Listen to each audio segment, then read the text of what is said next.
सभी दोस्तों का स्वागत है इंडिया के largest question paper and solution providing channel पे। दोस्तों, आपका ये पेपर है 801 बाल अवस्था एवं बाल विकास, अगर इंग्लिश में बोले तो चाइल्डहुड एंड चाइल्ड डेवलपमेंट का 2020 का पेपर है ये, और इसको भेजने वाले हैं सौरभ। चलिए स्टार्ट करते हैं इस क्वेश्चन पेपर को और देखते हैं इसमें कौन कौन से क्वेश्चन आए थे। तो सबसे पहले आपके जो आए थे MCQs आए थे, जिसमें मतलब आपको सेलेक्ट करने थे वो क्वेश्चंस के आंसर्स जिनमें आपके ऑप्शंस दिए गए हैं। तो किशोर अवस्था की आयु मानी जाती है, the age of adolescence is. तो इसमें ए ऑप्शन था 13 से 18 वर्ष, 14 से 20 वर्ष, 12 से 16 वर्ष और 10 से 18 वर्ष। आपको इनमें से एक करेक्ट ऑप्शन आपको चूज़ करना था। सेकंड ऑप्शन है आपका, जो क्वेश्चन आया था, हाथों से संबंधित गत्यात्मक विकास है, यानी hand related motor development is. भोजन मतलब सोए से करना, बाल संवारना, गेंद खेलना, ये उपयुक्त सभी। तो इसका अंतर तो मेरे से हिसाब से कि उपयुक्त सभी होना चाहिए था, मतलब डी ऑप्शन सही होना चाहिए था। उसके बाद में थर्ड ऑप्शन है आपका, जो पूछा गया था, कक्ष में संप्रेरण की रुकावटें हैं। तो obstructions of classroom communication is. तो इसमें 4 ऑप्शंस फिर से दिए गए थे आपको। रुचि का अभाव यानी कि लेक ऑफ इंटरेस्ट, माध्यम की कमियां एंड डेफिशिएंसी ऑफ मीडिया, सी है भाषा की कमी या डेफिशिएंसी ऑफ लैंग्वेज, और उपयुक्त सभी। तो इसमें भी आप मेरे हिसाब से आपका आंसर डी होना चाहिए। फोर्थ आपका क्वेश्चन है, सामाजिक गतिशीलता का घटक है, the component of social mobility is. जाति, कास्ट, शिक्षा, धर्म या परिवार, यानी कि कास्ट, एजुकेशन, रिलीजन और फैमिली। तो इसका आंसर होना चाहिए था बी, शिक्षा, एजुकेशन। उसके बाद में बात करते हैं आपका पांचवा जो क्वेश्चन आया था MCQs का, इनमें से किसने बाल श्रम को प्रबंधित किया था। प्रबंधित मतलब रोक लगाया था। Which of these band child labour. तो ये जो संस्थाएं हैं इनके नाम लिखे हुए हैं, यूनेस्को और यूनिसेफ, उसके बाद विश्व बैंक, और इनमें से कोई नहीं। तो इसका आंसर आपको चूज़ करना था।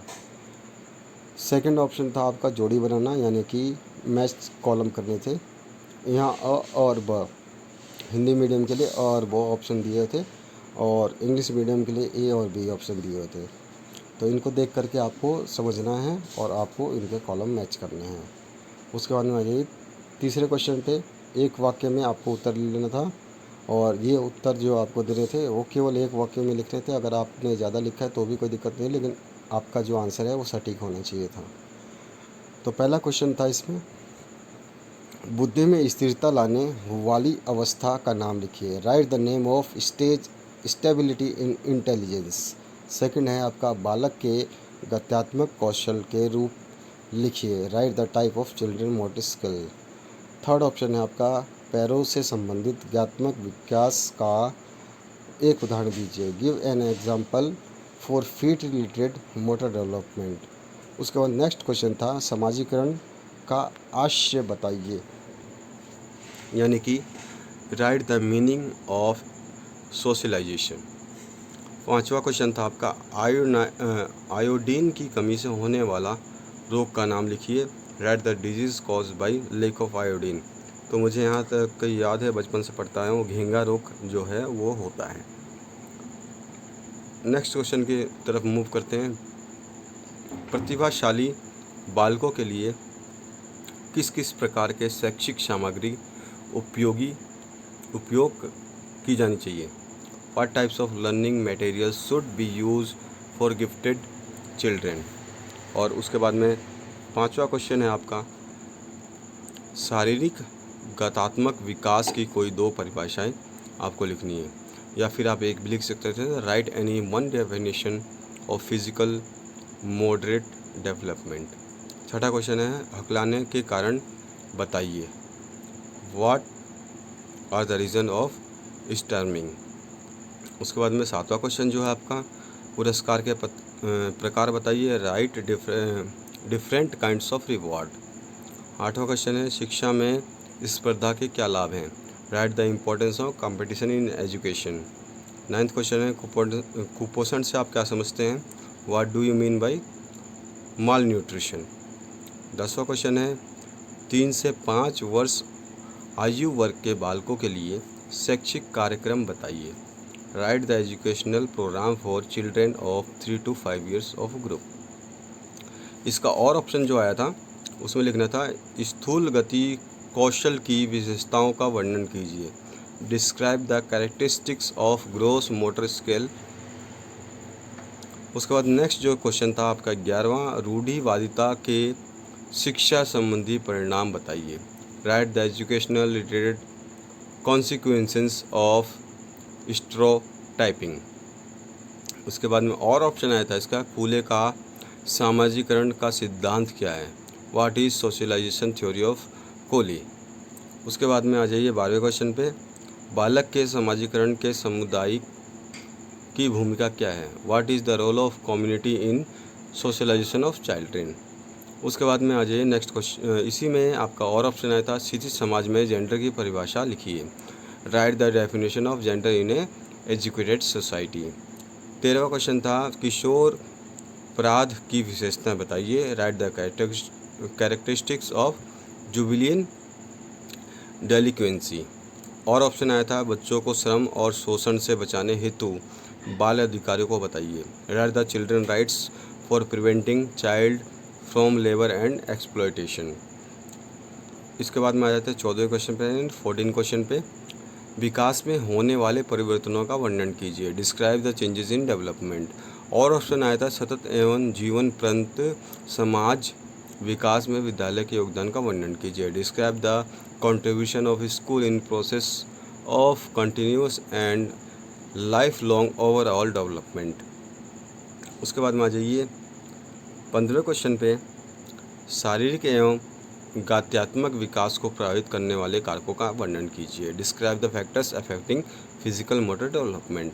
और ऑप्शन आया था बालक के शारीरिक गत्यात्मक विकास में खेलों की भूमिका का वर्णन करना था, यानी कि describe the role of games in physical motor development of child.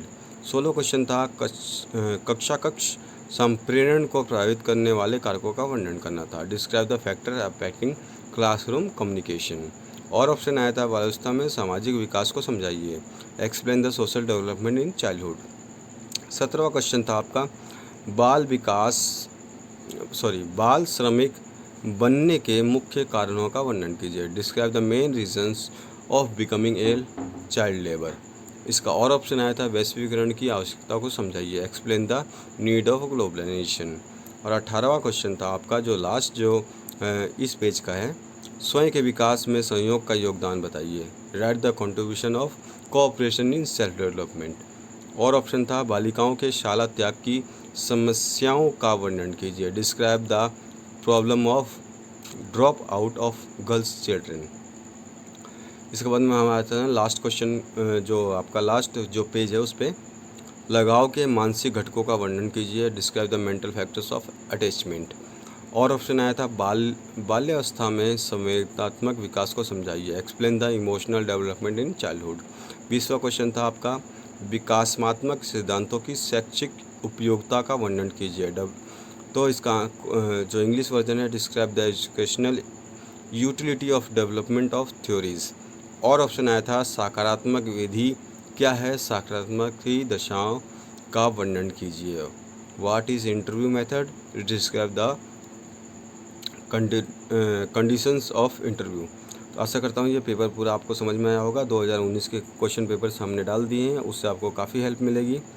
बने रहिए इस चैनल के साथ में और देखते रहिए इस चैनल को, और अपने दोस्तों के साथ में शेयर और सब्सक्राइब करना बिल्कुल ना भूलें। अगर आप कोई पेपर सेंड करना चाहते हैं तो उसका नंबर है जो हम आपको अपने कम्युनिकेशन का नंबर दे रहे हैं, वो है 8469022568।